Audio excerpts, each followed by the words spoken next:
On April 1st, newly elected New Mexico Governor Michelle Lujan Grisham signed and passed into law the Hemp Manufacturing Act, House Bill 581. This bill allows a person licensed by the New Mexico Department of Agriculture to harvest hemp for distribution or sale.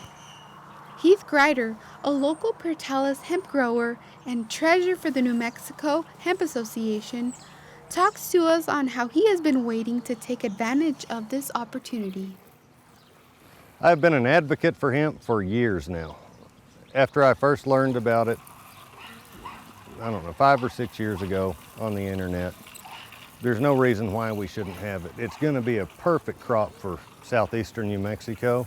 We put out 73% of the agricultural revenue in New Mexico. This uses less water than alfalfa. It has a longer growing period. It sells for more. It produces more biomass than corn. I expect eventually dairies will replace corn with hemp for their silage feeding. Hemp is not marijuana.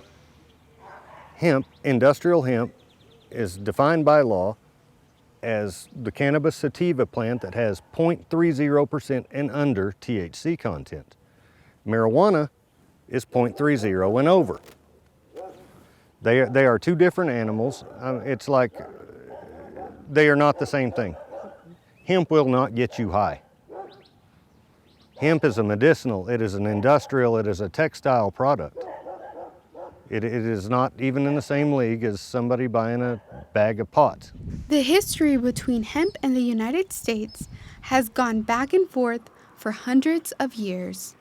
We go back to, the early 1600s. So hemp was farmed in Jamestown at the time for making fabrics and ropes and so forth at that time. Probably the next essential point in hemp history is the Declaration of Independence was drafted on hemp fiber. The next year that comes to mind is probably 1913. So 1913, El Paso was the first city to criminalize marijuana. Now, marijuana and hemp at those times were probably almost the same thing, because we didn't have the chemical test to discern the two on THC. So it was primarily based on intent. So 1913, El Paso criminalized the possession of cannabis, including hemp at the time. And so around 1936, we see the first beginning the degradation of cannabis, how people perceive it in the United States. And that was through a film called Reefer Madness. And you can find that on YouTube these days still for that. And then in 1937, the federal government instituted a tax on marijuana called the marijuana tax. And so the marijuana tax was inclusive of hemp in the United States also. And what it did, it taxed it so high and made the penalty so great that if you didn't have a tax, virtually it put an end to all hemp production in New Mexico, in the states, and the sale of hemp products in the country. So then we come to about 1942. So we're talking World War II at the time, and so the country was in need of hemp products. So they instituted Hemp for Victory program in the United States. And approximately, 200,000 or so acres of hemp were produced in about a 4-year period for the war effort at that point in time.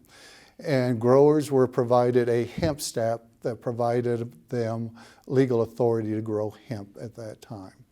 And so as soon as that program went away, then of course hemp production in the United States went away also. So now we bop along to, say, 1970, and the federal government adds hemp and cannabis to the Controlled Substance Act. Growing hemp not only opens the doors for local growers, but corporate industries such as Ultra Health are joining the production of hemp. They have played a substantial part in growing medical cannabis and setting up dispensaries all across the state of New Mexico.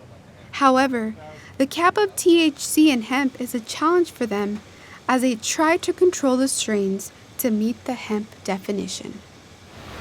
We've been conditioned and rewarded for increasing THC potency in our plants. So we're doing a complete pivot on trying to limit the amount of THC that these plants produce. So it's going to be a huge challenge for both experienced and new growers to cultivate plants that have less than 0.3% THC. We see the opportunity for a six-fold increase in activities with cannabis, medical cannabis, adult use cannabis, and hemp together. We expect New Mexico to have a $1 billion cannabis industry. This first season is going to be largely an experimental trial and error season for us and other hemp farmers. We have yet to determine how the plants react to the soil and how they react to the heat and the water levels. That's something that we're going to have to determine in this first season and learn from those lessons. And it's difficult to tell which will be more profitable, hemp versus cannabis, either medical or adult use. Hemp has a wide variety of uses. It can be used from textiles, fibers, plastics, a concrete supplement called hempcrete. So with hemp, you have a whole industrial aspect that can be extremely profitable. The New Mexico Department of Agriculture has implemented rules and regulations in carrying out the Hemp Manufacturing Act. State laws require that all hemp growers obtain a license as well as have oversight in the production of hemp. You know, the first thing I tell growers is that, and we've talked to a lot of them in the state, is do your homework. Because you buy something that is called hemp seed or a transplant that's called hemp does not necessarily mean it's going to be hemp by the time you harvest it. It may go above the 0.3%. So I tell growers, do your homework, get to know who you're buying your product from for your seed or your transplants, and ensure that the material you're buying gives you at least a pretty good chance of harvesting a crop at the end of the year. Then you need a license from New Mexico Department of Agriculture, and the applications are on the New Mexico Department of Agriculture webpage.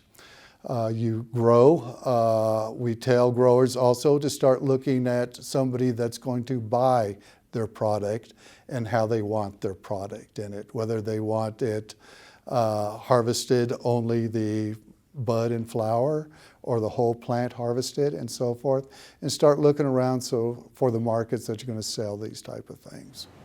Although industrial hemp is predicted to have phenomenal growth in the state of New Mexico, this inaugural season will provide opportunities for growers to straighten out any difficulties they have maintaining the THC levels. A product of hemp is cannabidiol, or CBD oil, which is 40% of the plant's extracts. We see CBD, one of the oils that comes from hemp, in a lot of cosmetics, lotions, other types of products that are being sold to help with arthritis and with pain in joints.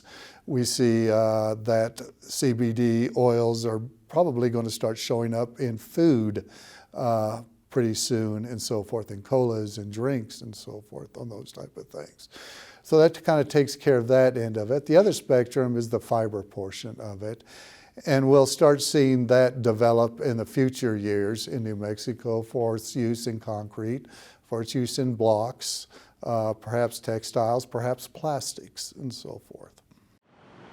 Your CBD store offers natural and hemp-derived products to the public, providing a high quality of CBD that uses CO2 extraction in order to eliminate the need for chemical solvents.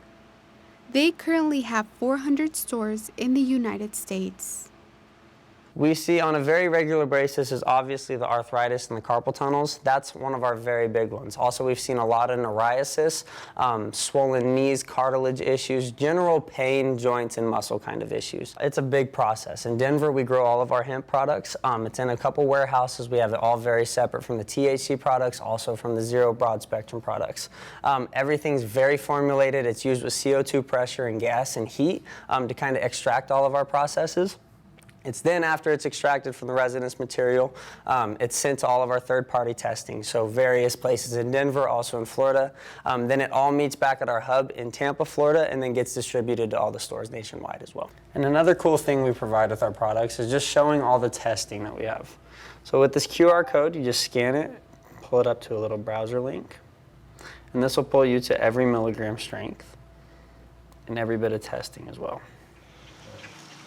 Although this is a new chapter in the relationship with hemp in the United States, all signs point to hemp indefinitely becoming a high-value cash crop and bringing wealth and business opportunities to New Mexico.